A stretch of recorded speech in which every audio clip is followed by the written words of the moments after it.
Welcome to our channel physics as I feel. और आज हम लोग का class 10 chapter 2 human eye and colourful world यानी कि मानव नेत्र और रंग बिरंगे संसार का लेक्चर नंबर 4 है। और आज हम लोग बात करने वाले हैं स्कैटरिंग ऑफ लाइट यानी कि प्रकाश के प्रकीर्णन के कुछ एप्लीकेशन हैं। हमने उसमें से पिछला हमारा वीडियो आया था, तो हमने आपको बताया कि प्रकाश का प्रकीर्णन क्या होता है और हमने आपको टिंडल प्रभाव के बारे में बताया। आज हम लोग का जो टॉपिक है वो सिंपल सा है, जिसमें हम लोग आपको कुछ छोटे से एप्लीकेशन जो डेली लाइफ में आप लोग देखते हैं उनका आपको फील दिलाते हैं और उसके अंदर फिजिक्स बताएंगे। तो चलिए शुरू करते हैं। आप चाहें तो इसको अपलोड कर सकते हैं, अदरवाइज आप हमारी वेबसाइट में जाकर www.physics.blogspot.com में जाके इस चैप्टर के PDF फॉर्मेट्स में लोग डाउनलोड कर सकते हैं। उसकी लिंक मैं डिस्क्रिप्शन में दे दूँगा। चलिए शुरू करते हैं। तो सबसे पहले क्या है कि आपको स्कैटरिंग ऑफ लाइट जानना है, तो उसके लिए पिछला वीडियो आप देख सकते हैं, लिंक मैंने डिस्क्रिप्शन में दे दी है। अदरवाइज मैं शॉर्ट में आपको समझा देता हूँ। क्या होता है, जब लाइट आ रही है, लाइट के सामने कोई भी उसका एक ऑब्जेक्ट रख दिया, क्या ऑब्जेक्ट, तो अगर उससे लाइट टकराती है तो चारों ओर स्कैटर हो जाती है। ठीक है, इसको कहते हैं स्कैटरिंग ऑफ लाइट, लाइट का प्रकीर्णन। ठीक है, और बस कुछ इसका आंशिक भाग यहाँ से निकल जाता है, दूसरा ऑब्जेक्ट रख देंगे तो इससे ही बन जाता है यहाँ, फिर रख देंगे कुछ यहाँ से भी निकल जाता है, यहाँ प्रकीर्णन हो जाएगा लाइट। ठीक है, अब यहाँ पे जिस प्रकार में क्या करती है तो उसकी शंकु की आकृति बन जाती है, कोण। इसी को हम लोग कहते हैं टिंडल प्रभाव। जब किसी साधारण विलयन में कोई पानी वगैरह ले, उसमें पोलैरिटी विलयन मिला दे, फिर लाइट को हम क्रॉस कराएं तो एक शंकु टाइप की प्रकाश का पुंज दिखाई देता है, उसको कहते हैं हम क्या, टिंडल प्रभाव। तो हमने पिछले वीडियो में डिस्कस किया। आज हमारा ये टॉपिक नहीं, तो हमने थोड़ा सा आपको बता दिया डिटेल में स्कैटरिंग क्या होती है। आज हम लोग पढ़ेंगे विब्ग्यो, इसके एप्लीकेशन बताएंगे। विब्ग्यो सबने नाम सुन रखा होगा, समझ नाम है कि इंद्रधनुष सबने देखा होगा, क्या होता है। तो 7 रंग होते हैं, उनको हम कहते हैं विब्ग्यो। विब्ग्यो यानी कि वी होता है वॉयलेट यानी कि बैगनी, आई इंडिगो थोड़ा डार्क नीला होता है, नीला ही कहते हैं पर थोड़ा डार्क होता है। फिर ब्लू यानी कि नीला, फिर जी से ग्रीन हरा, वाई से येलो पीला, ओ से ऑरेंज नारंगी, आर से रेड यानी कि लाल। ये हमारा विब्ग्यो होता है। अब ये हम देख कैसे पाते हैं क्या होता है, इसके लिए नॉर्मली प्रैक्टिकल में देखा होगा कि आपने बरसात वगैरह होती है, पानी बरसता है, तो आपको कभी कभी इंद्रधनुष का नज़ारा दिखाई देता है। तो किस प्रकार होता है, यदि हम कोई प्रिज्म से एक कोई रे पास कराए, लाइट की यहाँ पे टॉर्च रख दिया, वाइट लाइट निकल रही है, तो प्रिज्म से क्रॉस करने के बाद ये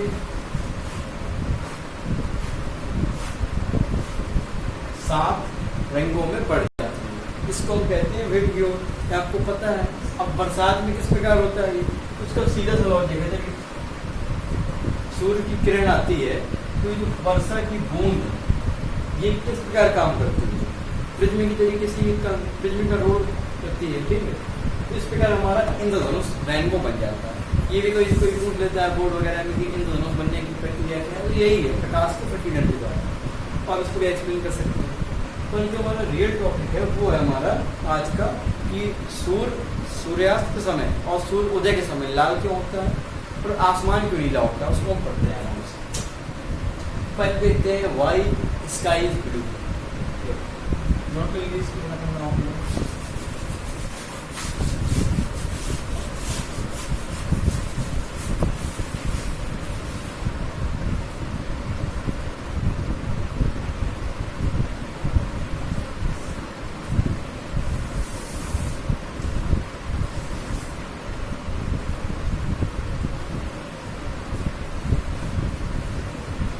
स्काई ब्लू होता है, सबको पता है। ठीक है, बच्चे सुन चलेंगे वो भी कहते हैं कि नीला क्यों होता है, उसके अंदर की फिजिक्स क्या, उसमें लॉजिक होता है, सब आपको हम डिटेल में बताते हैं क्या होता है।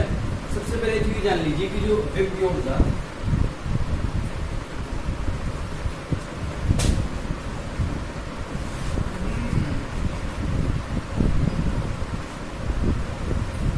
विब्ग्यो का जो रंगों का क्रम है वो वॉयलेट से रेड की तरफ, उसकी जो वेव लेंथ है यानी कि तरंग वो बढ़ाता है। बैंगनी से आप लाल की तरफ जाएंगे तो उसकी तरंग दैर्घ्य बढ़ जाती है, ठीक है।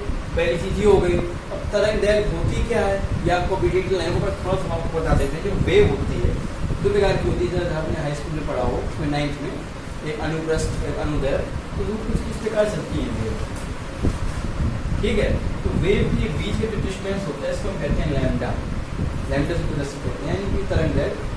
ये उनकी चलने की स्पीड वगैरह बताती है, कितनी दूर तक फैलती है वो, ठीक है। इसी से हम ये डिसाइड करते हैं कि कितना प्रकीर्णन होगा वगैरह। तो बोल रहा कि ये वेव लेंथ हो गई, तो हमने आपको क्रम बताया। अब क्या होता है देखिए, लाइट आ रही है, सन से लाइट आई, मान लीजिए यहाँ सन से लाइट आई, तो अब हमारी जो वायुमंडल है, वायुमंडल किस चीज़ के पार्टिकल हैं, गैस के पार्टिकल हैं। तो गैस के अगर गैस है तो गैस के मॉलिक्यूल भी हैं, नाइट्रोजन है, ऑक्सीजन है, कई प्रकार की। क्या होता है जब इनसे ये टकराती हैं वेव, तो आपको ये पता है प्रकीर्णन होगा, क्लियर प्रकीर्णन होगा। पर प्रकीर्णन तो वो आ रही है रे, वर्षा की बूंद यानी कि वायुमंडल से गुजरी, 7 रंगों में बढ़ गई विबग्योर, इससे इन दोनों बनने की प्रक्रिया। तो रंग बिरंगा क्यों नहीं दिखाई देता आसमान, उसकी भी एक तरीका है। एक प्रिंसिपल दिया था, उसको कहते हैं हम Rayleigh law of scattering, Rayleigh law of scattering.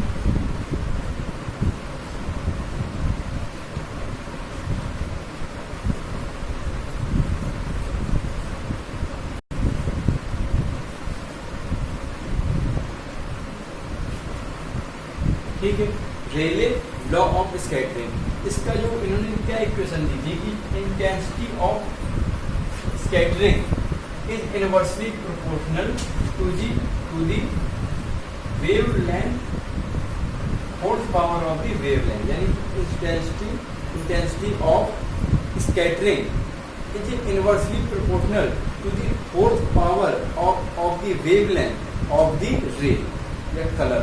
उस कलर की 4 घात तरंग दैर्घ्य के व्युत्क्रमानुपाती होती है तीव्रता फैलने की। इससे आप क्या समझ सकते हैं इक्वेशन से, ठीक है। लैम्डा क्या होगा, मिनिमम इंटेंसिटी क्या होगी, हाई चली जाएगी। या अगर लैम्डा होगा तो हाई, तो इंटेंसिटी क्या हो जाएगी, लो, ठीक है, लो हो गई। थोड़ा मेट देता हूँ इसको, ये आप समझ गए रेले लॉ ऑफ स्कैटरिंग से। अब देखिए, अब आपको पता है कि विबग्योर यहाँ लिख देता हूँ, विबग्योर यहाँ से यहाँ बढ़ रहा है लैम्डा, तो सबसे जो कम लैम्डा होगा किसका होगा, एक हम इसको अगर प्रायोरिटी मिले तो violet, indigo, blue, green, yellow, orange, red की बहुत हाई होती है, उसको नेग्लेक्ट कर देंगे, ठीक है। हम सिर्फ 3 कलर में डील करेंगे। अब इनकी वेवलेंथ क्या है, कम, ठीक है, इंटेंसिटी ज़्यादा, यानी कि ज़्यादा स्कैटर होंगे, ज़्यादा प्रकीर्णन होगा इनका, यही इनको कलर दिखाई देंगे। अब आप कह रहे होंगे कि चलिए ठीक है, ब्लू है, ब्लू दिखाया आपको आसमान, पर वॉयलेट की सबसे कम होती है, लैम्डस के लिए मिनिमम होता है, हमको वॉयलेट क्यों नहीं दिखाई देता है, ठीक है। तो आसमान बैगनी क्यों नहीं होता है, आसमान नीला, डार्क नीला क्यों नहीं, आसमानी टाइप का क्यों, उसका एक ये कारण है कि अभी आप इस क्लास में जो आगे आप जाएंगे कुछ भी इंटर वगैरह के में, ट्वेल्थ वगैरह में आएंगे, तो आपको मिलता है सोलर स्पेक्ट्रम, इस प्रकार होता है सोलर स्पेक्ट्रम। स्पेक्ट्रम क्या होता है कि कलरों का संग्रह, ये इसी को कहते हैं विबग्योर स्पेक्ट्रम। तो ये सोलर स्पेक्ट्रम क्या होता है, इसमें यहाँ कलर होते हैं, green, yellow, red, blue, violet, इस प्रकार होते हैं कलर। जो होता है ब्लू, जो होता है यहाँ वायलेट। तो ये क्या होता है, सोलर, यानी कि सूर्य से जो रे निकल रही है उसका डेटा होता है इसमें, कि सूर्य जो रे इमिट करता है, यानी कि जो उससे रेडिएशन निकलती है, लाइट रे निकलती है, उसमें ज़्यादा रंग किसका होता है, ब्लू होता है, वायलेट होता है। तो इस चार्ट से हमको पता चलता है कि ज़्यादा रंग निकलता है वो क्या होता है, ब्लू, इसलिए हमको इसका क्या दिखा देता है, ब्लू। तो आप सीधा से रीजन ये दे सकते हैं कि जब प्रकाश की कोई किरण वायुमंडल से गुजरती है तो गैस के मॉलिक्यूल से टकराकर उसका प्रकीर्णन हो जाता है, ठीक है, जिसके कारण हमको कम तरंग दैर्ध्य वाला जो होती है प्रकाश कलर होते हैं हमको ज़्यादा दिखाई देते हैं, क्योंकि सोलर स्पेक्ट्रम यानी जो सोलर स्पेक्ट्रम का जो ग्राफ है उसमें सूर्य जो होता है उसके हिसाब से अकॉर्डिंग टू दिस सूर्य सबसे ज़्यादा जो रेडिएशन इमिट करता है वो रेड होता है, पर रेड की वेवलेंथ क्योंकि बहुत ज़्यादा है तो उसको हमने नेगलेक्ट कर दिया, उससे नीचे आते आते ब्लू मिलता है, तो ब्लू इमिट करता है in comparison to violet, violet से ज़्यादा इमिट करता है ब्लू, इसलिए हमको ब्लू दिखाई देता है वो आसमान। बैगनी क्यों नहीं दिखाई देता, क्योंकि जो रेडिएशन निकल रही है सूर्य से, किरण आ रही है सूर्य से, उसमें नीला रंग ज़्यादा है किसके अपेक्षा में, बैगनी के अपेक्षा में, इसलिए हमको नीला दिखाई देता है। तो इतना ही कंसेप्ट था इसका।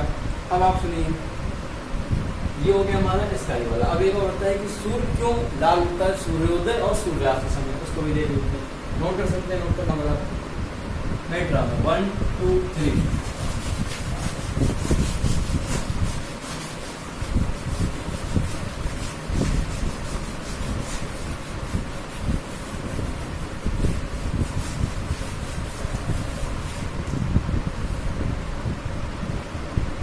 अब देखिए क्या होता है, सन रेड, एक वो डायग्राम बताता हूँ जो एनसीईआरटी में मेंशन किया गया है।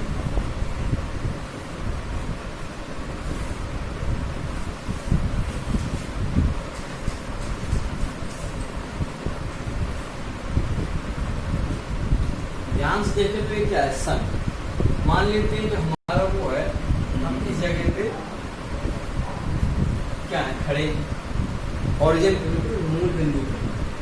अब देखिए आप इसे जो अभी जब क्षितिज पे है ओरिजिन पे है क्या सन, तो दूरी आपसे क्या होगी, ज़्यादा होगी, ठीक, आपसे जो दूरी है वो है ज़्यादा इसकी सन की, परपेंडिकुलर में जाएंगे तो थोड़ी दूरी कम हो जाएगी, और फिर जब डूबेगा सूर्यास्त होगा तब क्या होगा, तो भी दूरी ज़्यादा हो जाएगी। ये है सूर्योदय यानी कि सनराइज,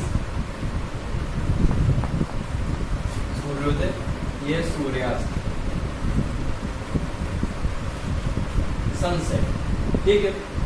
तो अब देखिए इससे प्रकाश की रेडिएशन निकल रही है, ठीक है, क्योंकि ये ज़्यादा दूरी है, ठीक है, तो जो प्रकाश की किरणें हैं उनको ज़्यादा दूरी तय करनी पड़ेगी। अब क्योंकि जो ब्लू कलर होते हैं या विबग्योर में आ जाए,